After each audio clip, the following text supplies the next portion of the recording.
జాతక చక్రంలో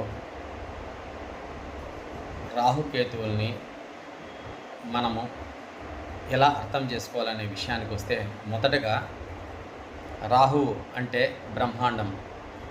అంటే మనం ఏదైనా ఏ జాతక చక్రంలో ఏ భావంలో రాహు ఉంటాడో ఆ స్థానంలో ఉన్న ఆలోచనని అతను బ్రహ్మాండంగా ఇస్తాడు అనేసి మనం అర్థం చేసుకుంటాము. అదేవిధంగానే కేతువు కూడా మోక్షకారకుడు. అంటే ఇది ఏది నాకు వద్దు, దీన్ని మనం ఎలా డెవలప్ చేసుకోవాలా, దీన్ని ఎలా మనం ఇంప్రూవ్మెంట్ చేసుకోవాలా అనే విషయాన్ని ఎక్కువగా కేతువు అనేవాడు మనకు ఆ జాతక చక్రంలో ఉన్న ఆ భావానికి సంబంధించిన స్థితిని బట్టి ఇస్తాడు.